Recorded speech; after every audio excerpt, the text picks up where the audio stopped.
good evening, everyone. Thank you for joining us for this session on student finance. We've got some very important information to pass on to you today. Might not be the most fun session that you've ever sat in, but it is definitely very important for you to be aware of what to expect when it comes to your finances at university, and ensuring you are aware of what's available and what kind of free pots of money even that you can access. Just make sure that you feel, I guess, secure about going to university within your finances, and that you will be able to get by. And I think also as well, repayments. I think it's good to, probably you might agree, Dal, as well. You might agree that understanding how repayments work can kind of probably put you at ease a little bit, that you're not going to be worrying about being able to meet those repayments once you graduate. But I'll just, I guess, introduce myself here, and Dal as well. I'm Faye. We're both part of the school and college liaison team here at the Mumford University. So we don't work for Student Finance England, but we are advisors in helping students to answer some of those questions around student finance, and also the kind of packages and support that we offer at the Mumford University as well. I'll let you say hello there, Dal, as well. Yeah, so good evening, everyone. So pretty much as what Faye's just said, we're going to cover student finance this evening. And I think the biggest message that we want to get across to you guys is that these sessions are designed for you. So if you do have any questions that are related to student finance, please do let us know. We're happy to let you guys sort of guide our conversations, and also we'll know that you guys are ultimately taking something from our conversation. But we do have a schedule planned, which we will go through, but we're more than happy to take any questions that you might have relating to student finance. But the massive caveat being, we do not work for student finance. So the nitty gritty questions, if you do have any, we might not be able to answer, but we'll find a way to get an answer to you. Absolutely. We'll be watching the comments as well. So as Dal said, post in there, and we'll try and answer any of your questions as best as we possibly can.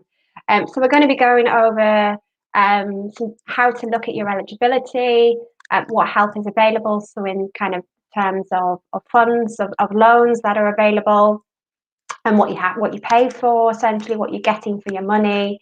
Some living costs that you will incur whilst at university, particularly if you do decide that you want to move away from home. How the actual application process works as well, when you should actually make your application, what you will need from not just information that you need to provide, but also what information, say, your parents might need to provide as well if you do currently live with your parents, how repayments work, and also scholarships, bursaries, and some top budgeting tips. I'm sure we've got some tips that we can pass on to you just from general life experience. I think not just university experience. I think it's still, it's always a learning curve, isn't it, Dal? Managing your finances and making sure you make ends meet and not spending all your money on what you want to spend it on, and making sure you pay those bills first, even if you do want that latest, whatever it might be. Dal, is it like the latest PlayStation or something? It is indeed, but it's very hard to get hold of at the moment. But now, Faye's right in what she's saying. I feel like people often overlook the importance and the significance of being able to budget through university, because for me now in my adult life, I use a lot of the tips of when I was a student in terms of how I manage my money today. And I feel like when I went to university, none of that was really advertised to me. No one taught me, right, Dal, you're going to learn how to manage your money, make sure it lasts the month, understand how much you need to save and what you need to prioritize. So it's all a great life experience as well as just attending or going to university. Yeah, I think it is a lifelong lesson. I'm still learning now. I just had to pay for car repairs, which was fun considering I'm not using my car as well. So It's the the worst, joys isn't it? of adult life, huh? The joys. But I think it's good that if you tuned in today, you're being proactive. You're looking at how you're going to fund your studies, and I think more importantly, just finding out what you can get, to maximise on your experience whilst you're at university. So I guess just to kind of kick things off, really, is tuition fees. that is something that universities charge. Usually, universities charge up to £9,250 per year. So there can be some flexibility with fees depending on what university you're going to, what course you're doing. But I think majority of universities for all courses do charge the maximum fees. And loans are available, so do check eligibility as well. You can check it on the Student Finance England website, which we'll post in the comments as well for you. But you can access tuition fee loans, particularly if you are a UK student. Do check if you are an international student to see if this would be available to you. So if you are eligible, you can take the whole tuition fee loan if you wish, or you can take part of it.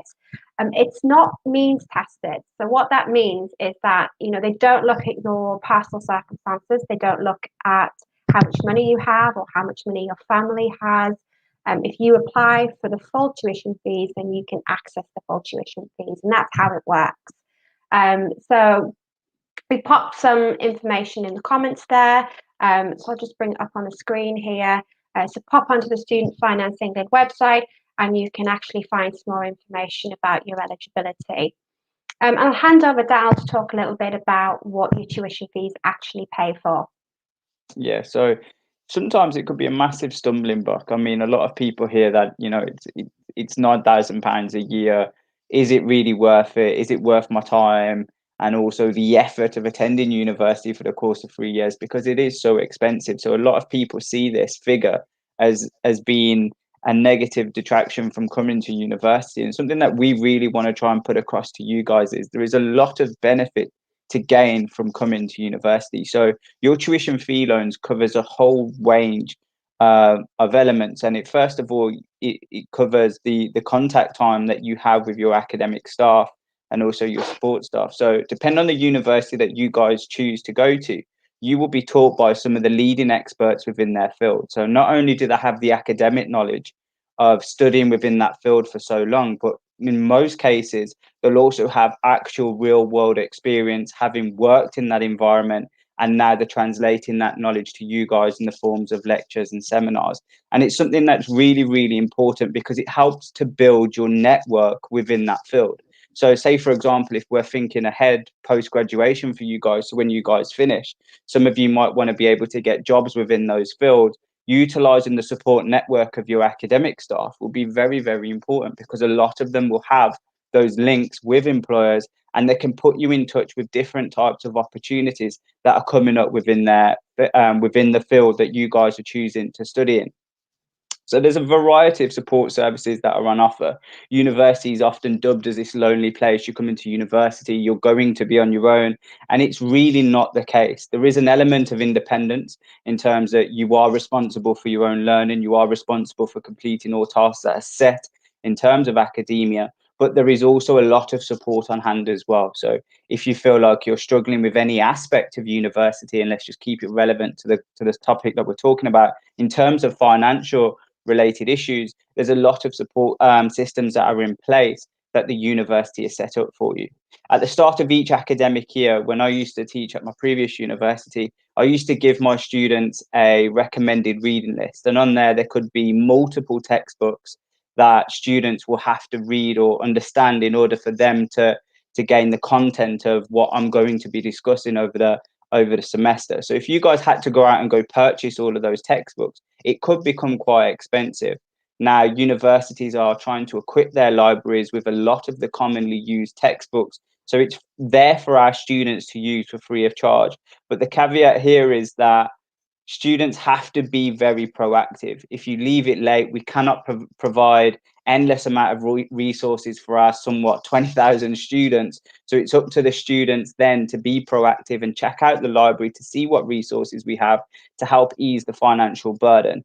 We always try and keep up to date with our facilities, so our computer softwares, with our IT systems, and we really try and mirror the software and the systems that you guys will be using when you transition over into employability. So it's important that we're stimulating that environment for you. You guys will have your very own student union, which you're able to take part in and really voice your opinion around issues that are happening on campus, or if there's anything that you would like to see changed on campus. We can't guarantee that we're going to take all changes into consideration, but it is an opportunity for you guys to sort of voice your opinion. And also, your tuition fee pays for the most important thing that you're coming here for, and that is your degree. And if you have, and if your degree has any accreditations, those are also taken into consideration with the tuition fees. Now, we're very proud of our VJ Patel building, and it has had a massive investment. And what we do is we try and utilize some of that tuition fee money to make sure that the facilities that we're offering our students are very, very good. So it just really adds to the overall experience of you guys coming to university. Yeah, I think that's something that I was really impressed at, going to university, was the fact that you do have all these kind of industry standard facilities. You've got a lot of support available as well, whether it's, Yeah. relating to your finances, whether it's relating to just settling in as well. Even things like free classes, things like yoga, ways of meeting people, of trying to obviously look after your mind health as well, taking that time to relax. There's lots of support that you can turn to at any point, and that's in place at university to ensure that you do settle in. And even if you're struggling academically, I think it can be a bit of a change, to what you are learning now.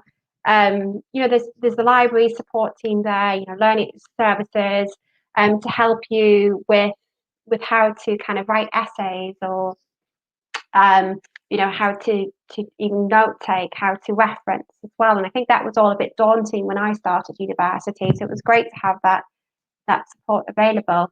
And those are kind of what your tuition fees pay for. But then you've also got living costs at university.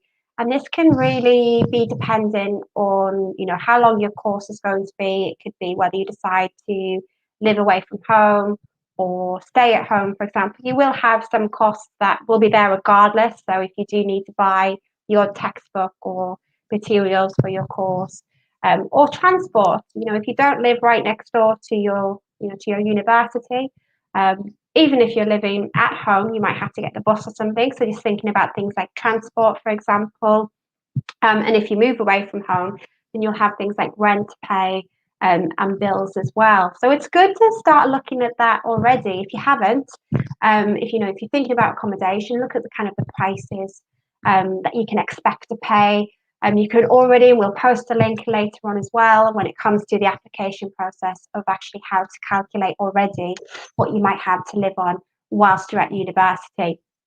So I'll just bring on the screen actually some of the things that you might find that you will, some of the costs you might have at university.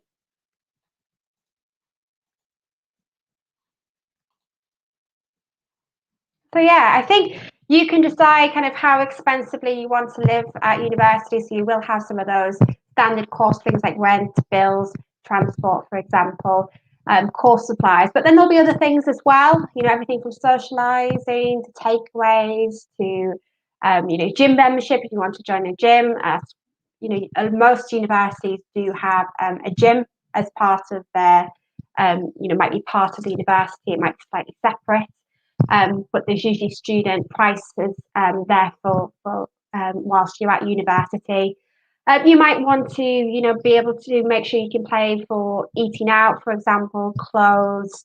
Takeaway coffees is a massive thing. I didn't realize until I think it was my dad mentioned it to me, how many coffees I had a day and how that kind of tallied up. And then I was slightly horrified to find out how much I was spending on coffee every week. But you can decide kind of what is your priority, what's the most important thing for you to kind of save your money for.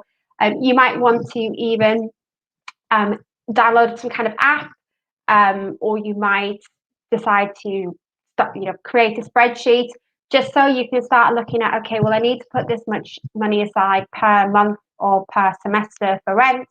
Have a chat even with parents. If you live with your parents at the moment, how much you can maybe expect to pay for bills. You can also have a chat with universities.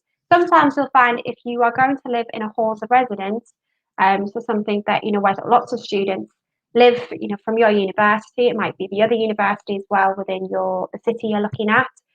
Sometimes bills are included, so that actually makes it a lot easier for you.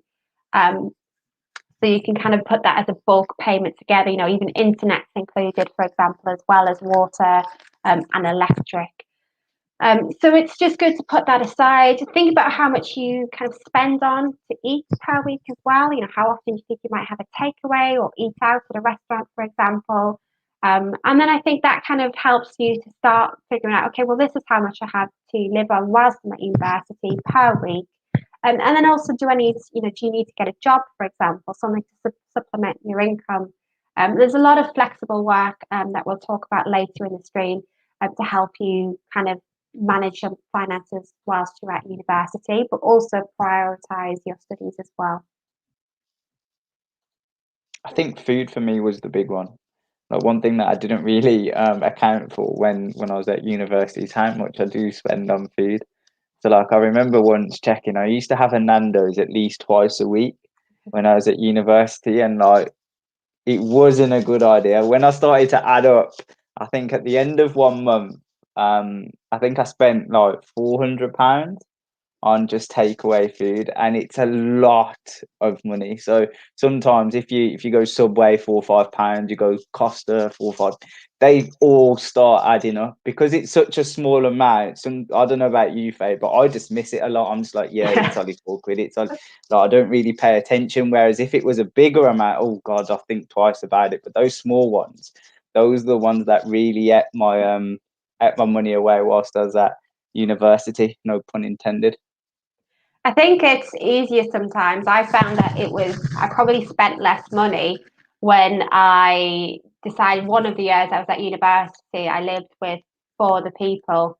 Mm. So five of us on weeknights, we would rotate, not on weekends, but on weeknights, we would rotate cooking. So I would do one night, the next person would do Tuesday, and the next person would do Wednesday. And I think that was a lot cheaper than buying five different meals throughout the week.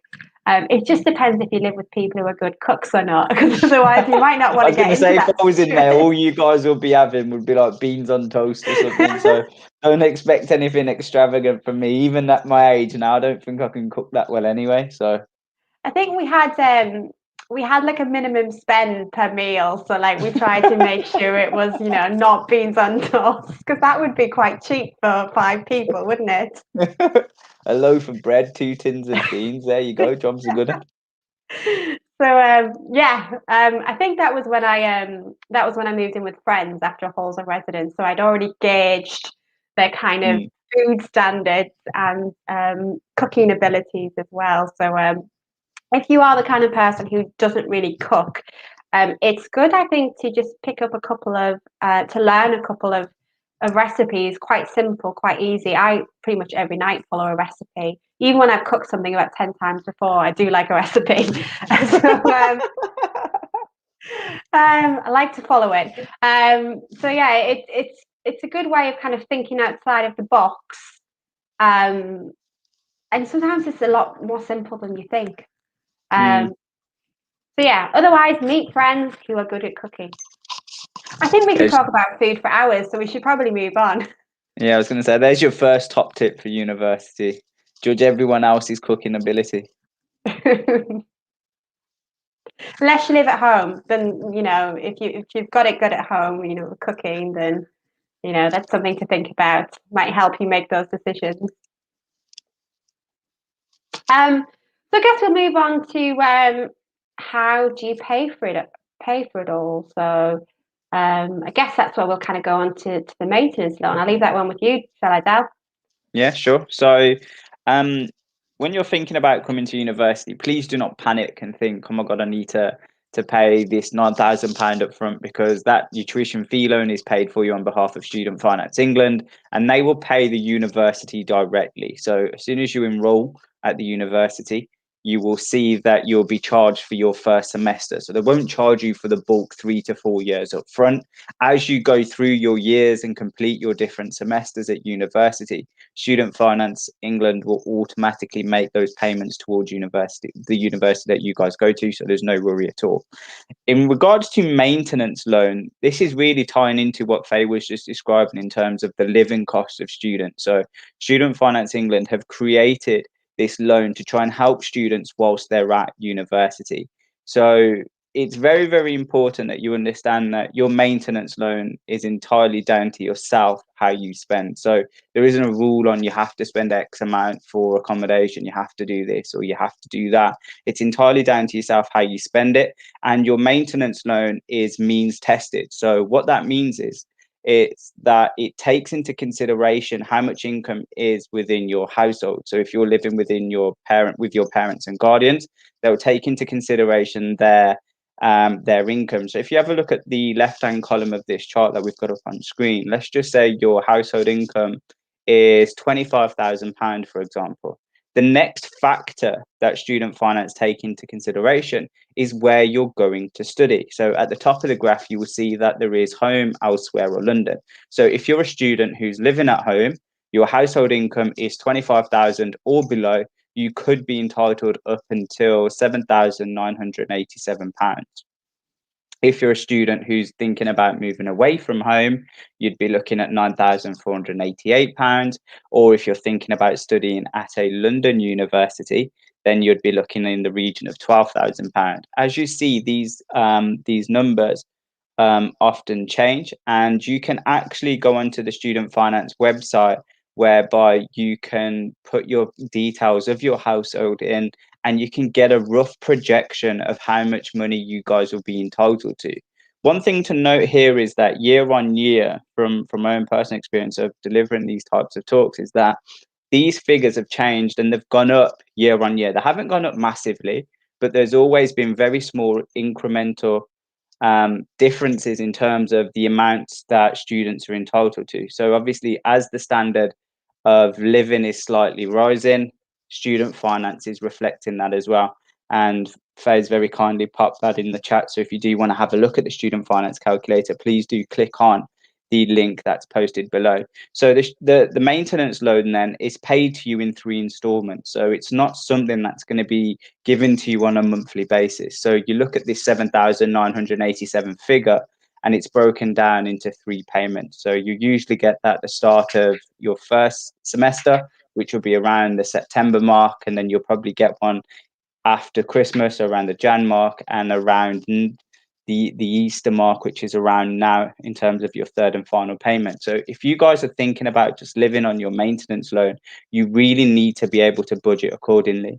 So £7,000 might seem like a lot, but when you then start to split it down into monthly figures, it could become quite challenging in terms of how you guys are going to be able to balance everything with all your outgoing costs. So it's very important that you do have a look at how you're going to manage it. But don't worry. So as Faye was saying, that there are a lot of opportunities for students to put income into their monthly income in terms of being able to take on a job. So for me, when I was at university, not only did I have my maintenance loan, but I also worked as well part-time. So that for me was very, very helpful, because the maintenance loan that I was entitled to wasn't as high as what I think it should have been. I know that's probably, a lot of students will probably say that. So therefore, for me to work was very, very important for me to be able to do some of the things that I wanted to do at university.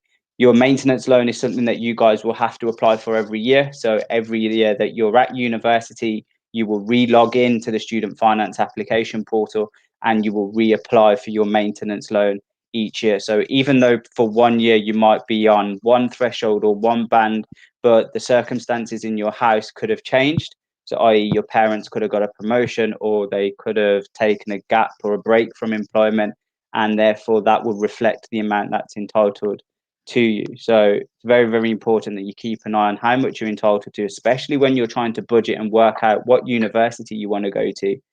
in terms of how much you're going to put towards things like accommodation? Yeah, I think yeah, it's always that challenge, isn't it? Breaking it down into the different semesters, and um, everybody's circumstance will be different as well, and you might find that it doesn't, as Dal said, go quite as far as you hope it to go. I think for me, I didn't get a job over the whilst I was at university. I usually did work during the holidays. So if you can find a job where you can work over Christmas or work over Easter, it might be a shop, it might be sales. There's a boost, Easter sales and Christmas sales, and then the summer, that might even be enough for you to just boost, supplement the loan that you're getting. Did you And find that that was was better for you, Faye, to work through the holidays as opposed to working all through the year? See, because I think I've often thought about that. Do I just work in the holidays, or do I try and work throughout the year? I kind of wish that I had gotten a job whilst I was studying, because I think I would have met even more people at university, not just people on my course or people in my society, but I also would have met people in the workplace as well. Mm, And I think it would have maybe given me a bit more responsibility earlier on, mm, of keeping down that job and not just doing it in the holidays. yeah, And also, I suppose, not worrying about, oh, am I going to survive until Christmas, or am I going to make it until Easter or then the summer holidays? So it's definitely, something to weigh up for sure. yeah. But yeah, no, it's definitely a good point, and I think that's what's quite good about Unitemps, which is an initiative that we have at De Montfort University and a couple of other universities as well, is that you can sign up to be an ambassador, and then you can kind of take flexible, you can work whenever you're available. You don't have to sign up to work if you don't want to. So I think I kind of wish I did something a bit more like that I could work when I decided maybe I needed the money, or I wanted a bit more experience, or, I just had the free time. So I think I wish that I'd done that looking back. See, Um, hindsight's a good thing, isn't it? So see, because I worked yeah. throughout my time at university, and sometimes now when I look back and reflect, there were instances where like my friends at university was doing stuff that I personally couldn't do because I had to go to work, or because I had some sort of work commitment, or I needed to get my university work done because I knew I was working the weekend, for example. So I think you've really got to be able to watch out and really strike the balance between the two, I would probably say, in terms of not working too much that you miss out on the social opportunities, but also then not working enough so then you're worried, or you struggle through in terms of your finances. So for me, sometimes I wish I would have not worked as much as I did to enjoy some more of the social aspects at university. I'd like to say that I worked harder during the term time because I didn't have a job, but probably I just got more involved in social activities. But I definitely recommend, if you don't work during term, then obviously to put more of that time into your studies for sure. And also, you will get the choice of a student bank account. And I picked a student bank account, and they offer you lots of different things. Sometimes they just give you cash. Sometimes they're like, okay, here's a young person's rail card, and you get a third of train travel, for example, for the next number of 3 to 5 years. It could be a voucher of, I don't know, Amazon or whatever it might be. Mm, But what came with my student bank account, so where my student loan went into, was an overdraft. So I think mine was up to about £1,000. So, people say, oh, don't go into your overdraft. And I think it's very much kind of for you to decide what you want to do. That was there for me as a safety net because my student loan wasn't quite enough, and I didn't work during term time. That my overdraft was there. If I wanted to go into the negative, I could go into negative 1,000, which sounds kind of scary. It's not always 1,000. Sometimes it might be less.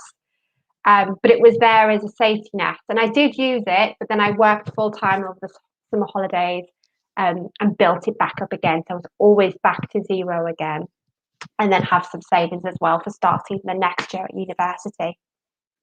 yes. Should we bring Michael's question in here, because I feel like Yeah. there's there's a lot of other questions that fit the back of this. So I know when we've done talks previously, there's a lot of other questions that have come off the back of this in terms of I have savings from my disability living allowance, but I still need student finance. My opinion, and again, but you can comment after I if you don't agree with what I'm going to say, is that I would still apply for student finance. So if you're a student that already has some savings set aside or money set aside, I think even going through the process now, and especially when we come onto the repayment section, I think I would still take my student finance maintenance loan. I'll take everything that I'm entitled to, because when you look at the repayment, it is so minimal.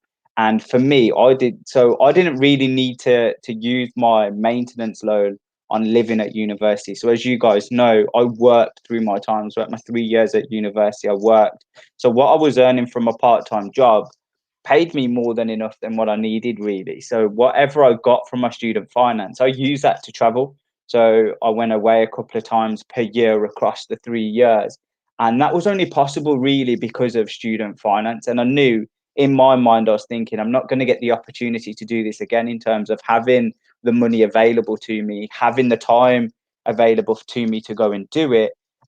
So for me, it was a complete no-brainer. I just want to share a quick story as well from a student that I taught at my old university. So imagine he saved all of his maintenance loan. So he didn't touch a penny of it. So back then, I think it was around £6,000. And over the course of 3 years, because again, he was working, so he had saved up £18,000 for when he came to graduate. So that money cannot be taken away from that student. And that student used that money a couple of years ago. That was his deposit for his first house. So not only was he leaving university with a fantastic degree, but he also left with enough money to buy a house, or enough money if you didn't want to buy a house, you could start a business. There's a lot of opportunities, and that's why I really wanted to emphasize it's really down to yourself how you guys manage your money and what you choose to spend your maintenance loan on. But for me, if you have the savings already there, great. I think if I was in your position, and this is completely subjective, I would still take that maintenance loan. What do you reckon, Faye? Yeah, I would take everything I can get, because the thing is with your loans is that you can pay them all off after university straight away if you want to. And there's no penalty. It's not like a mortgage where you can only overpay by a certain amount each year. It's Mm. like you can just pay it all off if you wanted to. So I would take what you can whilst you can, and then if you want to pay it all off after university, then that's an option for you. See, Yeah, for they me, do does it, charge interest, I think, whilst you're at university, about like that 3%. figure, yeah, that figure doesn't really scare me. So, like, in terms of how much I owe to Student Finance England, it's not something that I think about at all. If I'm being completely honest, I No. never think that, oh my God, I owe X amount, 20, 30,000 pounds to the student loans company, and it hasn't affected my life whatsoever. And it's not something that I lose sleep over. So even though Faye's saying you can pay it back if you want to, I'm gonna be the real devil's advocate here. I'm gonna say, well, why would you want to do that? So don't pay it off quickly if you don't need to. So again, it's up to you. So you can either pay it off like Faye's saying, but there is no rush really in terms of paying it off or using your own personal money to pay off your student loan, because it doesn't implicate you in any way, shape, or form. Yeah, and we'll go on to actually repayment amounts in just a little bit here as well. And I think you might find that you might never pay it off anyway. So why pay it off early Mm. if you're never going to pay it all off anyway? So yeah, that could be that could be money to go towards a house, for example, getting you on the property ladder. If you're not, for example, it'd be a really good way of going ahead with that. I think just watching the time, we'll go on to just to briefly go over the application process, and we'll pop the link in again into the chat for where you actually apply for student finance. So it's Student Finance England, again, where you can check your eligibility, the available amount as well, and actually apply for student finance. Thank you, Dal. That's perfect. So that's in the comments for you. you do need to create an account. And actually, student finance, if you're starting university this September, the student finance portal is actually already open. And the deadline for actually just making sure that your money is on time, that your application is processed on time for university. The deadline currently stands at the 25th of May, but do crack on with it as soon as you can. To create an account with Student Finance England, or you'll be provided with a customer reference number, and you'll need to create a password as well. So I guess kind of similar to the UCAS application process if you did go through UCAS for applying to university. You don't have to have received all your offers. You don't have to have chosen your firm and insurance choice yet if you haven't. You can still make the application and make the changes to student finance. It's best just to make a start and make any changes you need to at a later date. Lots of people do it. It might even be on results day in August that you make the change. So they just want to know which university you're going to currently, so they know who to pay and also how much to put aside as well. So how much is the course? They'll need an email address from yourself, so where to contact. They'll need your passport number. If you don't have a passport, they may actually ask you for your original birth certificate to be sent in as well, so actually post it to them. You'll need to provide your national insurance number as well. So lots of information they want from you here. Bank account details as well. Again, this can be updated later if you do decide to open up a student bank account. And then your sponsor's contact details as well. So if you do live with your parents currently, then they will want to know who they are, how to contact them, and they'll also want a bit of information from them as well, including their tax information, also their national insurance number. So you'll need to provide their contact details because you'll have to do your part of the application. But then Student Finance England will also contact your sponsor if it does apply to you to ask information from them as well. So if you are in that situation, just remind them that you have done it, to look out for any emails, check their spam in their inbox as well. If anything, because they haven't heard from Student Finance England, it might be that it's gone into their spam box. And something else that's really important with student finance is you can actually put some information in there as well, any kind of health related information if you're applying for DSA, which is a kind of like a disability allowance as well. So you can share that information with Student Finance England. So yeah, that's kind of the application in a nutshell. Usually it takes about 6 weeks-ish for the application to be processed. So it's better if you can crack on with it sooner and kind of get it out the way. It's one thing to tick off, you've done your application, maybe you've chosen your firm and insurance choice, you've done your student finance. So you can get that all out the way and then just focus on your studies and focus on doing well in your coursework, for example. So yeah, that's kind of the process itself. Was there anything else, Dal, or should we move on to repayments? I think you covered that, so we can move on to repayment. Good stuff. Okay, so repayments, and I'll bring up a little infographic again here, and I'll pass over to you, Dal, if that's okay. Cool. So as I mentioned before, so for me this is a complete no-brainer, taking Student Finance England and really going to university. So if you're a student at the moment, if you still haven't applied for this year and you're thinking about the cost of going to university is putting you off, when you listen to this part of the live stream, it will put your mind at ease a little bit and you really haven't got anything to lose. So far, there are 2 loans at play here. So we have the tuition fee loan, which is paid directly towards the university for you guys to study. And then you also have your maintenance loan. When you come to graduate, both of those loans are consolidated into one loan. So that will mean you guys will have one repayment. So you don't qualify for repayment until you've gone past April after your graduation. So whenever the 1st April is from when you guys graduate, so students graduate all year round, the 1st April is when you start to qualify to start repaying.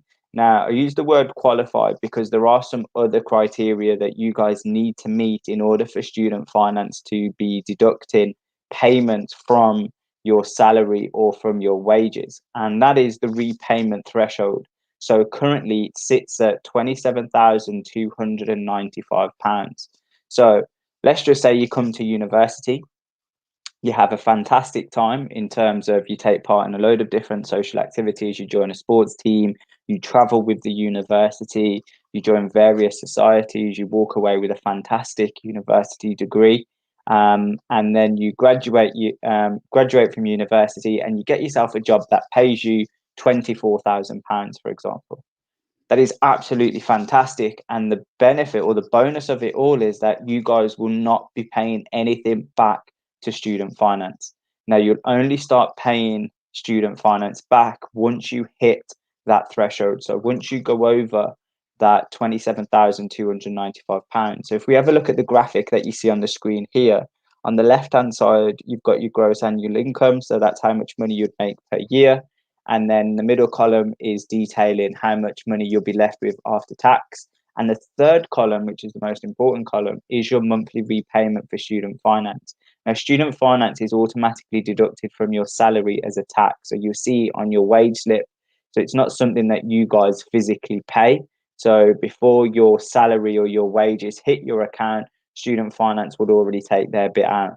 So let's just have a look at the £30,000 mark. So you'll be earning around £2,000 a month after tax, which is fantastic. And student finance will deduct £20. Now, for me, that's not even a Nando's. So if you eat like me, it really isn't that significant in terms of how much money you guys will be earning. So normal loans work out, and I feel like this is the difference between student finance, taking a student finance loan in terms of other loans. So normal loans your repayment will be charged based on how much you have borrowed.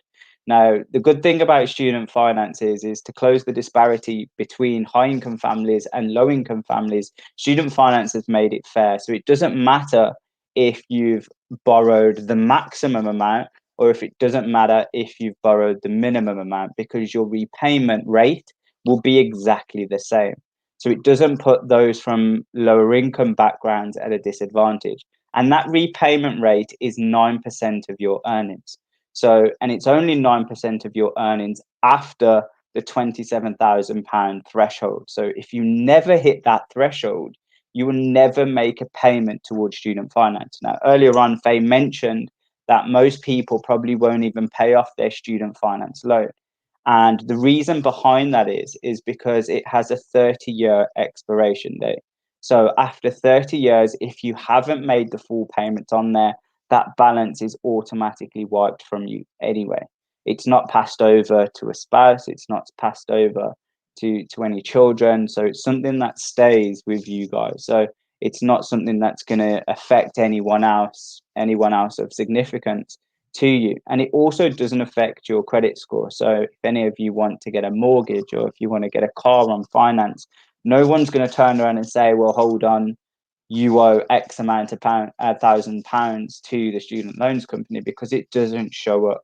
Now, the question that I'll always ask students is that, could you get yourself a salary that you see in the left-hand side without going to university? And so the answer there could be yes, but it's going to be increasingly difficult trying to work your way up through a company in order to get those, whereas students who are going to university, who are graduating, are getting access to those salary bands a little bit easier than those that haven't. So that's what I would say in terms of repayments.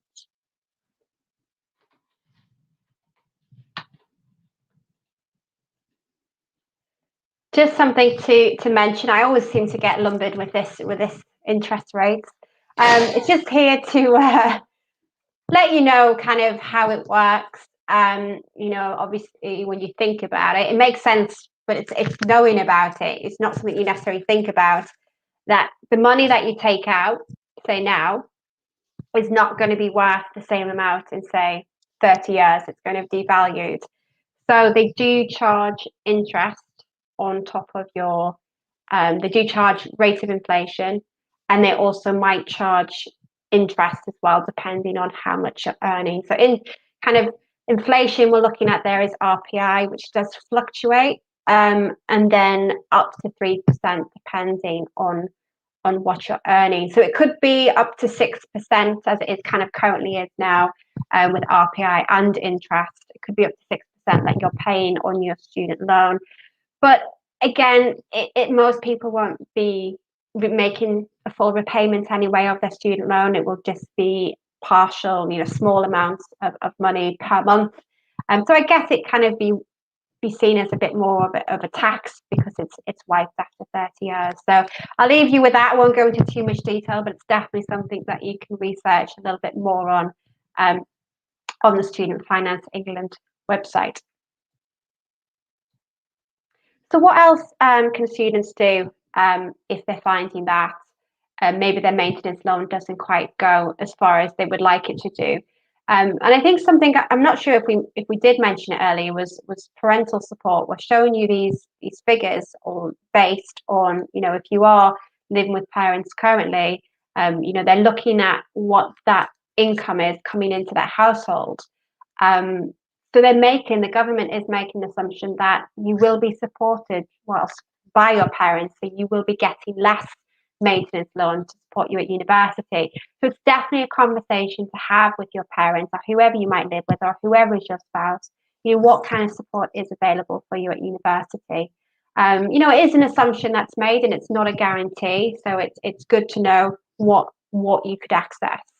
And I think look at scholarships and bursaries available as well. Scholarships can often be for things like perhaps a specialist skill set or perhaps high academic achievement. So we have the High Flyers Global Scholarship at DMU, and that's usually an amount up to £1,000 usually towards a international opportunity. So obviously that is slightly on hold at the moment, but if you get certain grades in your A levels or your BTEC or whatever you're studying, we want to reward that and we want to offer you an opportunity as well. You might find there's bursaries as well, depending on the course that you are going to do at university for something like nursing, midwifery, some of the kind of NHS courses. You'll find that there is grants available, so free pots of money to support you whilst you're studying. And you can spend that on whatever you want. It could be on transport. It could just be because maybe you can't go out and get a part-time job because you're already working, on placement as part of your course, particularly if you're, working in a hospital.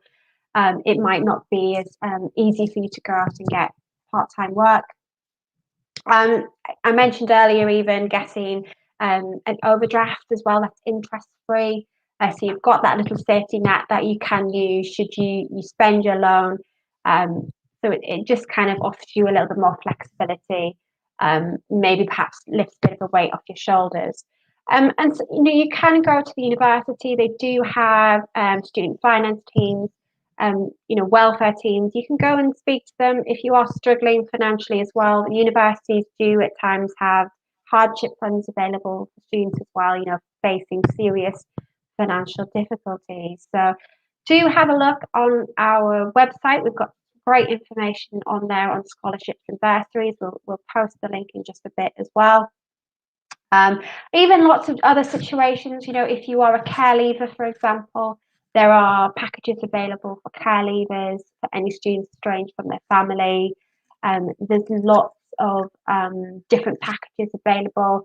Have a look on university websites and you'll find more information on scholarships and bursaries. So I think really now we'll just probably end on some top budgeting tips that I think maybe we've learned from that we might feel like we want to pass on.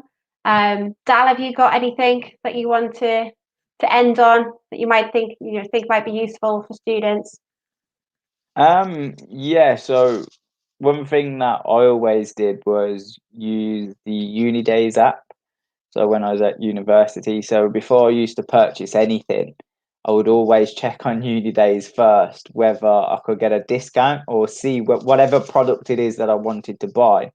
Can I purchase it at a retailer that's on this Unidays app? Because you do get 10 or 15% off in terms of being able to purchase whatever it is that you guys want to purchase at such a cheaper rate. So that for me was really, really helpful. Apple as well. So I like Apple stuff, and the Apple discount, the Apple scheme was really, really handy for me. But for me, one of the biggest things that I would really, my biggest tip or the biggest message that I really want to get across is that just keep an eye on the little transactions.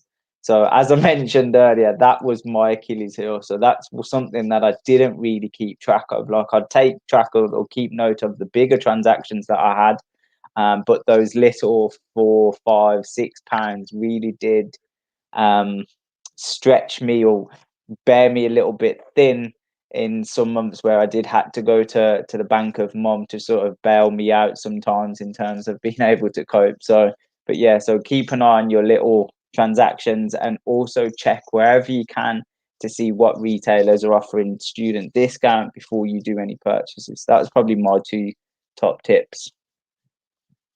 Yeah, I think we mentioned earlier to see if parents can help out. And I think back in the days when I went to university, we didn't have all these supermarkets delivering groceries, but they would often maybe send me little care packages so they knew I was spending my money on the right things. There might even just be, shampoo, conditioner, whatever it might be, a little care package together, send it to me. And those little things, you might think, well, can I not afford those kind of things? But I think every little can go a long way to really helping you at university. To have those conversations with family or whoever it might be, to make sure, if you need a little bit of help, that you're having those conversations. And I think just always, speak to your personal tutors. You do get a personal tutor at university. Speak to your teachers there as well. You don't necessarily have to go out and buy all your books. Sometimes there's just you can get resources from the library. They're not always books. Sometimes they're digital, so you don't have to fight to get them out with other people. You can access them digitally. You might have a whole reading list, but you don't need to go out and buy them all. So just always have that conversation with the academics that are going to teach you to find out what you really, really need to invest your money in. Because books can get expensive, and it might not be necessary for you to get them. And again, I think just my thing is always just have an app. I think my colleague always recommends Monzo or something. I think she must have like shares or something in that, or just like a spreadsheet or something, just to make sure you're paying out large expenses first, things like accommodation, bills, and you know exactly what you have left to spend on other things like that cheeky cake, Nando's style, and if it is going out for coffee with friends, now that we can do that, which is great. So yeah, I think that's pretty much student finance in a nutshell. Thank you very much for joining us this evening. I hope it was helpful as well. If you do have any questions, we will pop in some contact details at the end of this chat as well, if you want to ask us any further questions, or even if it's something course related or something just to do with the university, do feel free to get in touch. And again, we'll pop the comments in the chat now, so please feel free to get in touch. And if you wish to, do join us for the next conversation next Tuesday, same time. Hopefully we'll see you there.